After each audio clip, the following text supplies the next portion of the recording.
In June of 1977, Ruth Finley was anxiously waiting by the phone, hoping to hear back from the hospital for results of her husband's Ed's recent trip. It was believed that Ed had had a heart attack. While she was sitting there waiting, her phone rang, and a ghost from her past had returned. Today, in a two-parter for Kansas Sinister History, we're going to be talking about the case of Ruth Finley and the Wichita Poet. She quickly hangs up the phone and waits to hear back on her husband's condition, and it does improve. But the letters begin coming. The poet begins sending her grotesque, gruesome, and foul poems in the mail. The Wichita Police Department doesn't know what it can do. It's searching for BTK, and they don't have time for another crazy person sending anonymous letters in the mail. On November 21st of 1978, the poet decided to escalate his attacks.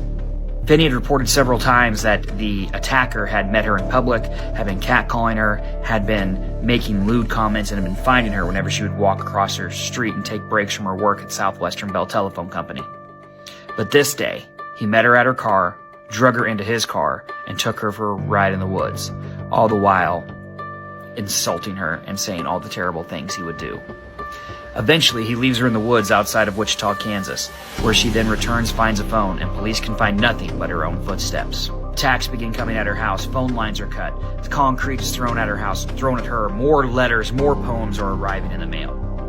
And each time the Wichita police is helpless and doesn't know what to do. In July of 1979, the poet has his most brazen attack on Finley. He abducts her in the middle of a parking lot, shoves her in a car, and stabs her in the back. She is able to get away, drives to her home where she asks for help from police, and she's eventually hospitalized for her injuries. The police now have round-the-clock surveillance of her at her house. They have installed security cameras, but they can't stop the letters from coming. The calls keep coming, and Finley is still under attack from this poet. 3 lead detectives take over the case. The final one is Chief Richard Lehman. He is going to be notified that a letter has been sent to the police office threatening his life. He decides he is going to find who the poet is once and for all. On the weekend of September 4th of 1981, he locks himself away and goes through every single file that he can on the Wichita Poet. On September 11th, 1981, Chief Lehman makes his results known. He has found the poet, and he is going to bring them to justice. And that'll be part 2 tomorrow.